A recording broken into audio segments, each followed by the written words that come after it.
Good evening to all of you. So today we shall discuss the heating effect of electric current. You're all familiar that when a conductor is connected to a source of electric current and the switch is put on, the conductor becomes hot. Sir Yes, sir Himanshi को अंदर ले लो। okay. अभी तो आ नहीं रही, वो सीधे waiting room देखो। अभी नहीं आ रही बेटा, वो हिमांशी को बोलो ना आप उसे, यहाँ पर नहीं आ रहा है। सर उसने हाँ, कहा कि मैंने रिक्वेस्ट भेज दी सर को। तो कब भेजी रिक्वेस्ट? नई स्टूडेंट है क्या? मैं बोलती हूँ उसको। नई नहीं सर। हाँ, तो उसको बोलो ठीक है, दोबारा कहो उससे। Yes sir. उसमें पासवर्ड था, भेज दिया।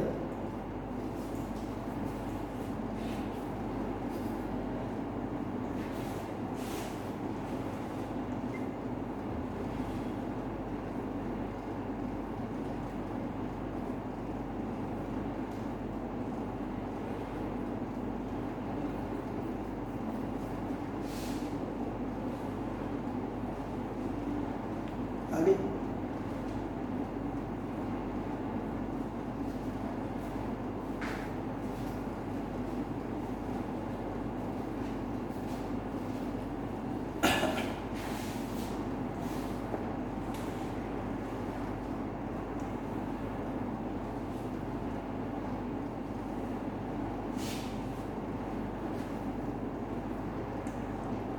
So let us proceed.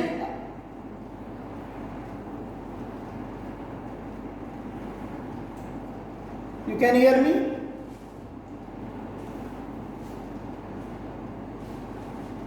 Boys, Angel. Yes, sir. Okay.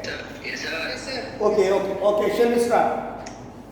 So when a conductor is connected to a source of electric current and electric current is allowed to pass through it, the conductor becomes hot.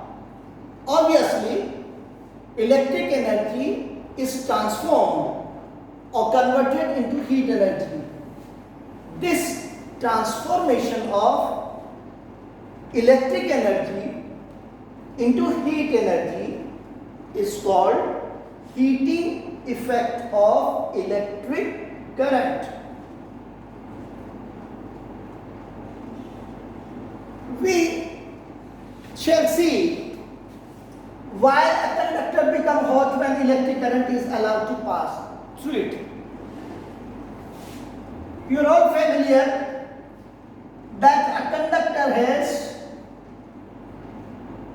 atoms, ions and free electrons.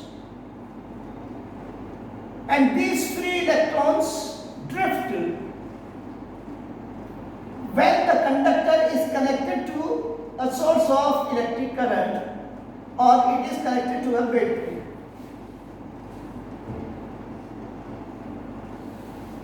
The motion of these electrons is obstructed, it is hindered by the atoms and ions of the conductor.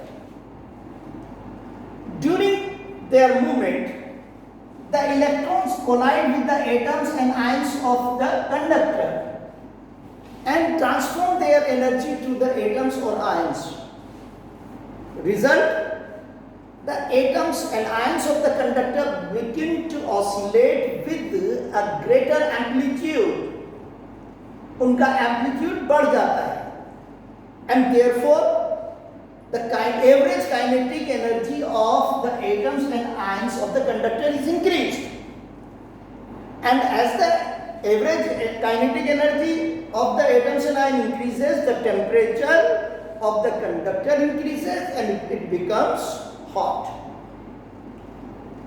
You can explain it in another way. When these electrons drift through the conductor, they are obstructed by the atoms and ions of the conductor. And in order to overcome that obstruction, some work is done by the electrons. And it is this work done which is transformed, which is converted into heat energy. An English physicist, James Prescott Joule, was the first to explain the relationship between the heat energy produced in a conductor on the strength of electric current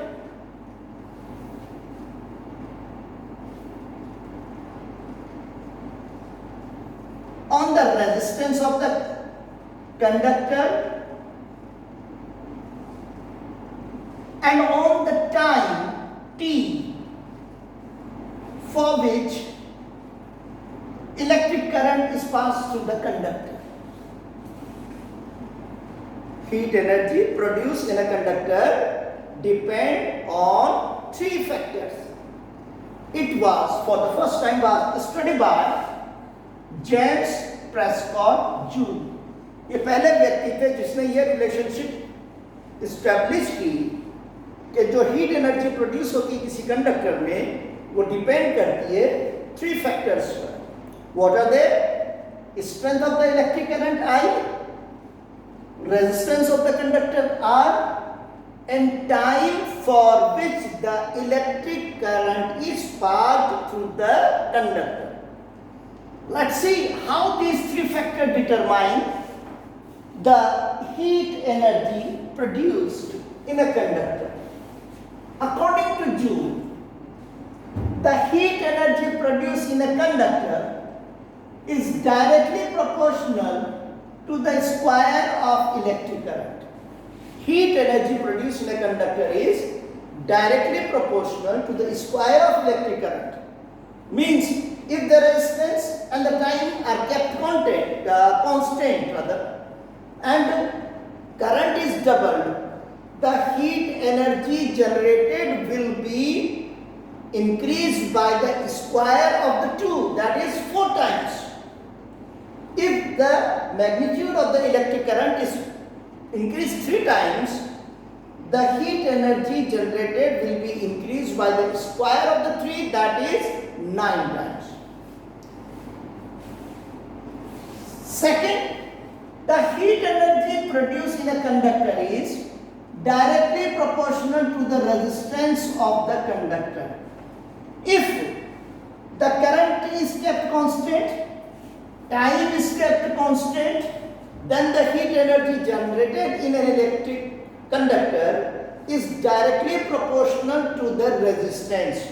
Greater the resistance and greater will be the heat energy generated. And here we shall explain a few examples. For example, when a heater is put on, the heating element of the heater begins to glow. It becomes hot and emits heat. But the cord which connects the heater with the plug does not get heated. Why? So answer of this question is that lead which connects the heater to the source is made up of copper, and copper has very low resistance. So the heat energy generated is very less, whereas the heating element of the heater is made up of an alloy, and alloy have high resistance, and due to high resistance more heat is produced and the heating element becomes hot. So this explains that the heat energy generated in a conductor is directly proportional to the resistance. Greater the resistance, greater will be the heat energy generated. And that's why in most of the heating devices, electric heating devices, the heating element is made up of an alloy, because an alloy has more resistance as compared to pure metal. Number 3, the heat energy generated is directly proportional to the time for which electrons drift through the conductor or electric current is passed through the conductor. Now combining 1, 2, 3 equations, we have H proportional to I square RT, or H is equal to K into I square into RT. Obviously, the K is the constant of proportionality. And in SI unit, its value is 1. So substituting the value of constant, we have H is equal to I square RT. This is mathematical expression for Joule's law of heating, that heat energy generated in a conductor is directly proportional to the square of electric current, directly proportional to the resistance of the conductor, and directly proportional to the time for which the electric current is passed through the conductor. That's all today's